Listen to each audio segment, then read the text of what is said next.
बाप का इल्म ना अगर बेटे पर असबर हो तो पेशर काबिल मीरास पिदर क्यों कर हो। বাপের কিছু যদি সন্তানের ভেতরে নাই থাকে তবে সন্তান ওরাসাতের দাবিদার কিভাবে হবে। বঙ্গবন্ধুর তাসির যদি তার রক্তের ভেতরে পাওয়া যায়, জিয়াউর রহমানের তাসির যদি তার সন্তানদের ভেতরে পাওয়া যায়, তবে এদেশের বাতিলেরা তোমরা মনে রাখবে আমরা শাহজালালের সন্তান, আমরা শাহ মাকদুমের সন্তান, আমরা ফখরে বাঙ্গালের সন্তান, আমরা আজিজুল হকের সন্তান, আমরা মুফতি আমিনীর সন্তান। সীমা লঙ্ঘন করলে উপযুক্ত জবাব দেওয়া হবে, উপযুক্ত জবাব দেওয়া হবে।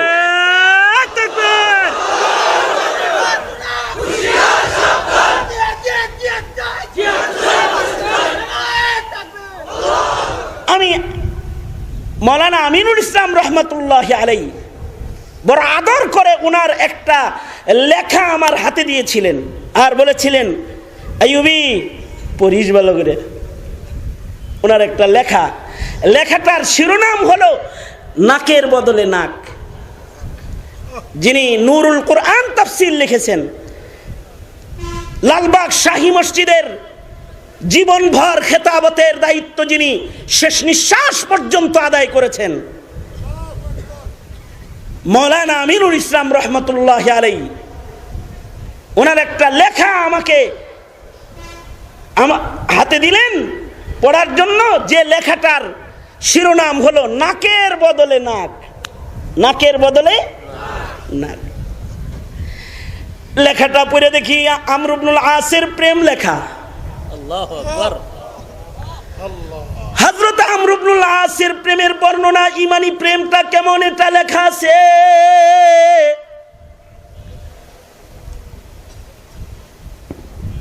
আমর ইবনুল আস রাদিয়াল্লাহু আনহু জেরুজালেম বিজয় করবেন। যুদ্ধ করতে করতে করতে করতে জেরুজালেমের চৌরাস্তা পর্যন্ত চলে গেছেন। জেরুজালেমের চৌরাস্তায় ঈসা নবীর একটা মূর্তি বানানো ছিল।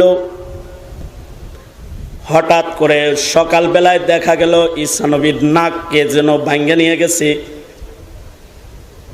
মানে ঈসা আলাইহিস সালাতু ওয়াস সালামের মূর্তির নাক ভাঙা।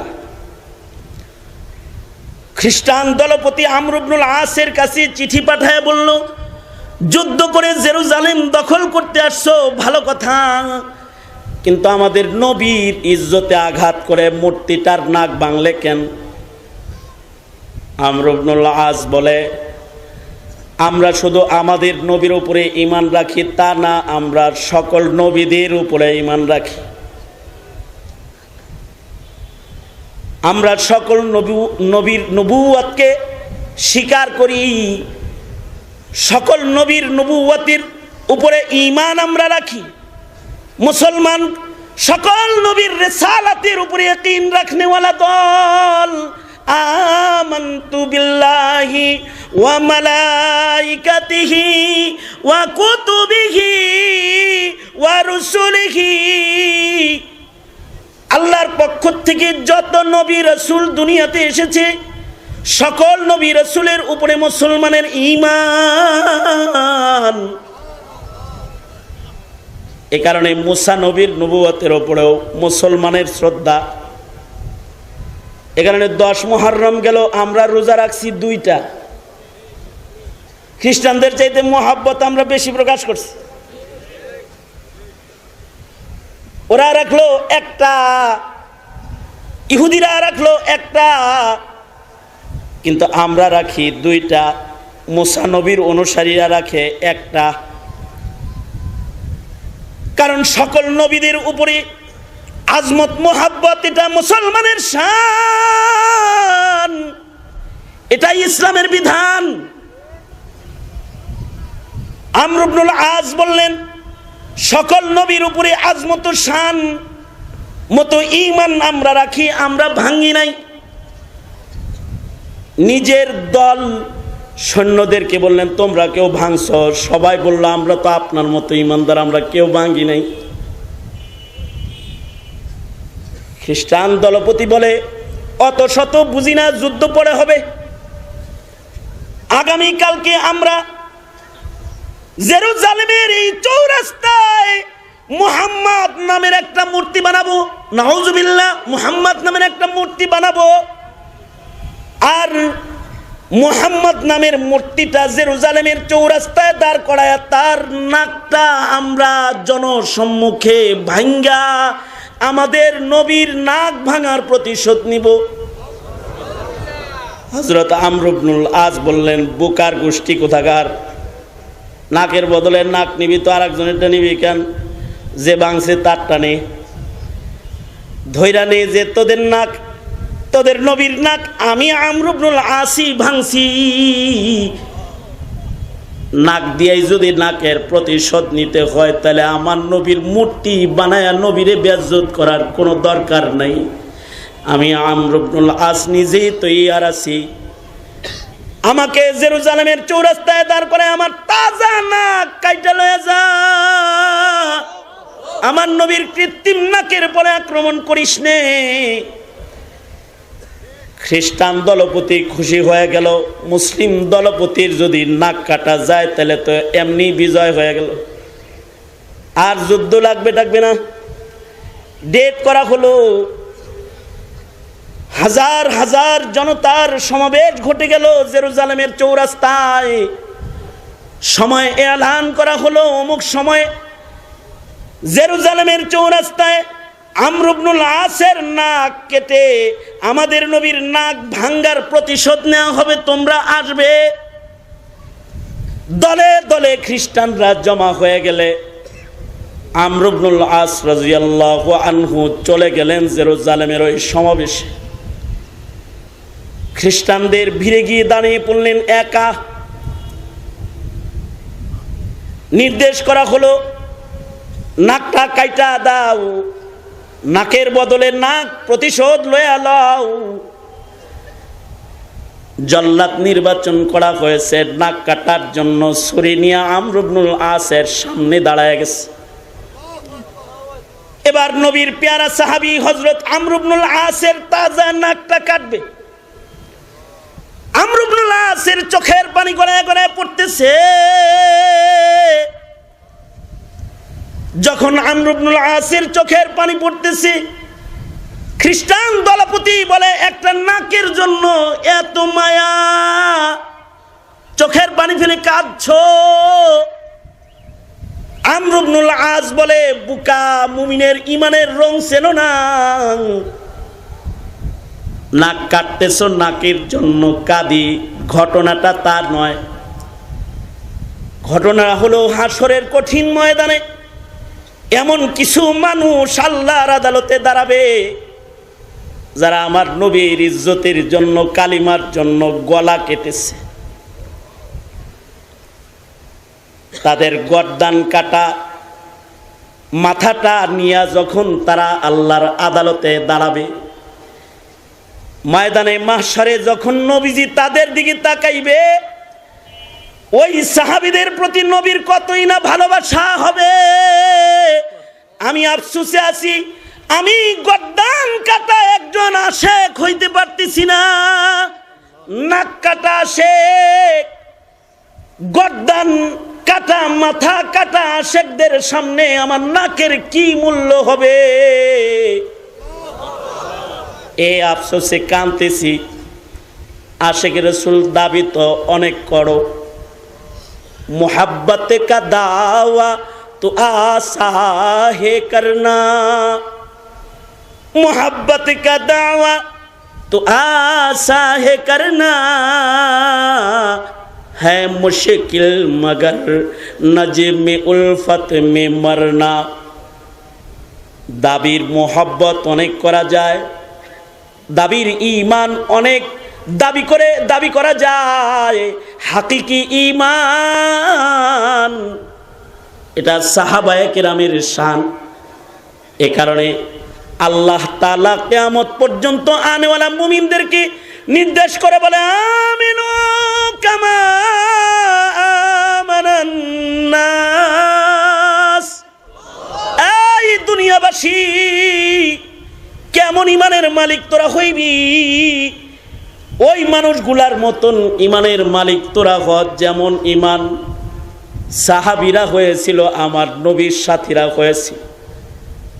আমর ইবনুল আস এ কথা বলতে খ্রিস্টান দলপতি যেন আরো ক্ষেপে গেল, ঘন্টি বাজায় নির্দেশ করে দিল, কেটে ফেল নাক। যখন নাকের কাছে ছুরি টানছে, এবার নাকটা কাটবে, হাজার হাজার খ্রিস্টানদের মাঝখান থেকে একজন পাদ্রী লাফ দিয়া দাঁড়ায় বলে, না, আমর ইবনুল আসের নাক কাইটো না,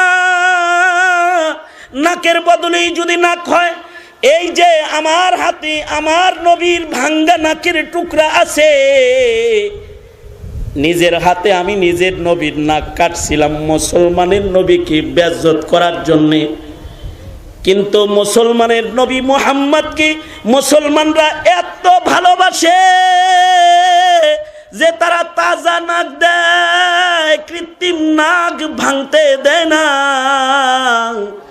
এই জাতির চেয়ে উৎকৃষ্ট মুমিন এই জমিনের পরে আর হয় না। তাই আমি পাদ্রী নিজেই কালেমা পড়ে মুসলমান হয়ে গেলাম। ইতিহাস লেখে 50,000-এরও বেশি খ্রিস্টান একসাথে, যার ইমানি ভালোবাসা দেখে মুমিনের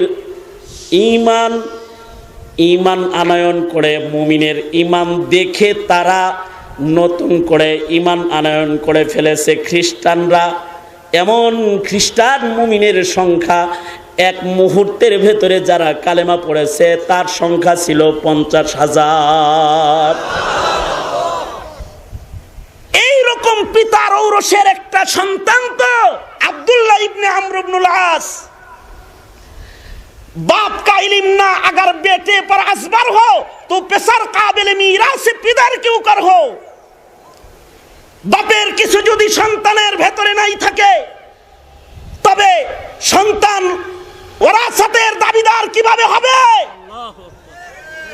বঙ্গবন্ধুর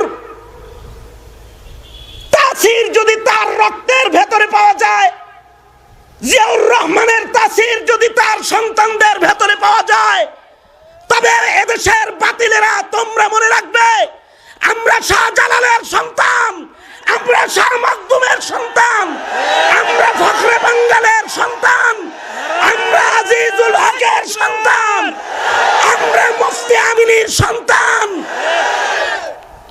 সীমা লঙ্ঘন করলে উপযুক্ত জবাব দেওয়া হবে, উপযুক্ত জবাব দেওয়া হবে।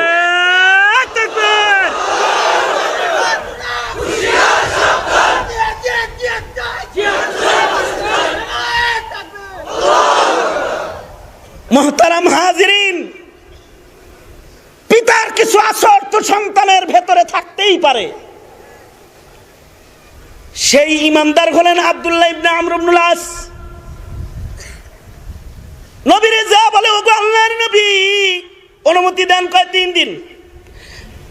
নবীজি আমাকে আর একটু বাড়ায় দেন। আল্লাহর রাসূল তার আবেগ দেখে এই একজন সাহাবীকে অনুমতি দিলেন, সৌমে দাউদীর ইজাজত দিলেন।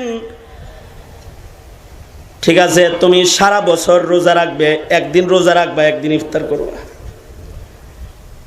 একদিন খানা দানা খাইবা, গপ মারবা, বিবির লগে দিনের বেলায় ভাত খাইবা, আর একদিন রোজা রাখা আল্লাহর সাথে প্রেম করবা।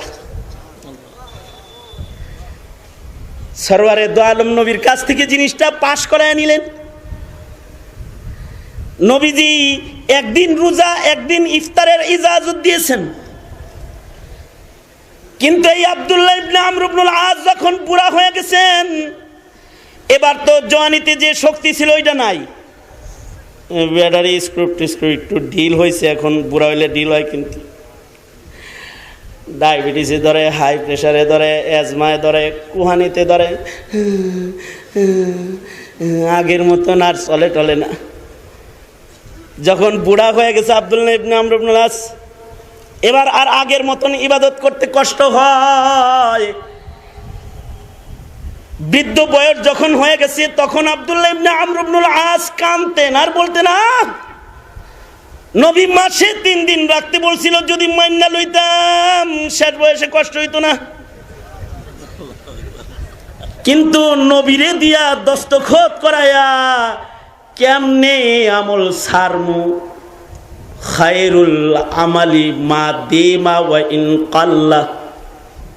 সারা জীবন যে তরতিবে রেখেছি আর যেই তরতিব বিশ্ব নবীর দ্বারায় দস্তখত করাইছি, এই তরতিব জীবন গেলে ছাড়তেও পারুম না আমি।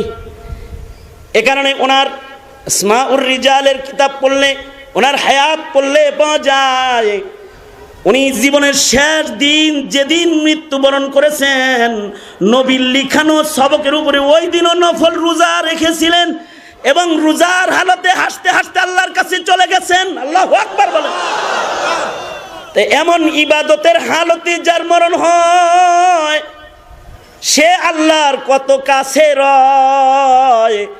মরণের সময় আল্লাহ তাকে বলতে থাকে ফেরেশতা দিয়া, আয় চিন্তা করিস না, আয় আল্লাহর দলে ঢুকা পড়। ইন্নাল্লাযীনা ক্বালু রাব্বুনাল্লাহু সুম্মা ইসতাকামু তাতানাজ্জালু আলাইহিমুল মালাঈকাতু আল্লা তাখাফু ইন্নাল্লাযীনা আমানু ইন্নাল্লাযীনা ক্বালু রাব্বুনাল্লাহ সুম্মা ইসতাকামু তাতানাজ্জালু আলাইহিমুল মালাঈকাতু আল্লা তাখাফু ওয়া লা তাহজানু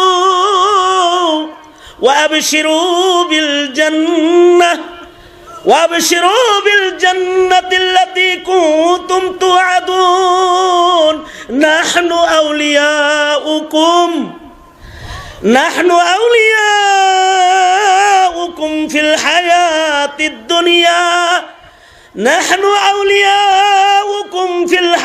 الدنيا وفي الآخرة ولكم فيها ما تشتهي أنفسكم ولكم فيها ما تدعون نزلا من غفور رحيم। আল্লাহ পাক বান্দাকে মেহমানদারির ঘোষণা দিতে থাকে। এই যে মেহমানদারির এলানটা, এটা কিন্তু উসুলি শরঈ হকের ইবাদতের এলান না, এটা হলো হককে হুব্বে মোহাব্বতের হক আদায়ে যখন সফল হয়েছে সেটার এলান। সঙ্গত কারণে শুধু ফারায়েজের হিফাজত নয়, নফলের হিফাজত করে করে আল্লাহর আশেক হয়ে ইবাদতকারী মুমিনের খাতায় নাম লেখাইতে সচেষ্ট তোমরা থাকবা। ইনশাআল্লাহ বলো, ইনশাআল্লাহ বলো।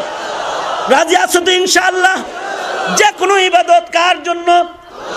ছোটটাও ছাড়া যাবে, ছোট্ট মিছিল ছাড়া যাবে, ছোট্ট মানববন্ধনও কি ছাড়া যাবে? ছোট্ট ইবাদত, এটা ছোট্ট জিনিস, এখানে আমি না। তো তুমি খালি বড়টার ভিতরে মিয়া সবগুলাতেই থাকবা।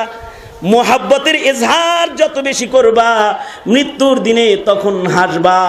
আনতাল্লাযী ওয়ালাদাতকা উম্মুকা বাকিয়ান والناس حولك يضحكون مسرورا فاجهد لنفسك إذ يكون باكيا في يوم موتك ضاحكا ومسرورا। বয়ানের ভেতরে এটাও বয়ান করেছি, ওয়ালি জাসাদিকা আলাইকা হাক্কুন। তাই আমার জন্য আমার হক আছে। তাছাড়া আমি যদি এ বিষয়ে এখন আরো বয়ান করতে চাই, আমি তো আজহালুন নাস, সৌতি আলী জৌফি খালি, কিন্তু আমার আবু আজদাদদের জবান থেকে নকল করে করে একটা করে এই একই বিষয়ের উপরে ঘন্টার পর ঘন্টা বলবো। আমার বাপ দাদাদের রেখে যাওয়া আলোচনা শেষ হবে না, বলবো ঘন্টার পর ঘন্টা। এত একসাথে ভালো না, পরে বমি হয়ে যাবে। নেক আমল যত বেশি হবে, নেক আমলের খুশবু তত বেশি হবে। বদ আমল যত হবে, বদ আমলের বদবু তত বেশি হবে। খুশবু বেশি হলে আজরাইলের নাকি খুশবু যাবে, জান্নাত নিয়ে মৃত্যুর দিনে তোর কাছে হাজির হবে। সুন্দর মেহমানদারি করে তোকে জান্নাতে নিবে। আর বদবু যদি হাজির, বদবু যদি তোর দেহে বেশি থাকে, আর পাপাচারের বদবুই যদি তোর বেশি সম্বল হয়, তাইলে রিমান্ডের জন্য রেডি হ রিমান্ডের জন্য। এমন রিমান্ড হবে যে ইমান হেফাজত মুশকিল হয়ে যাবে। সঙ্গত কারণে আকসামে ইবাদতের হার প্রকারের ইবাদতের গুরুত্ব তোমরা তোমাদের জীবনে দিবে, নাকি শুধু ফরজ হিফাজত করে সুন্নতকে উঙ্গুলি দেখাবে? কথা বলো না কেন? আওয়াজ করে জোরে বলো। নওয়াফেলকে উঙ্গুলি দেখাবে নাকি আলিঙ্গন করবে? আলিঙ্গন করবে। রাজি আছো তো ইনশাআল্লাহ? কারা কারা রাজি আছো? হাত তোলো। হ্যাঁ,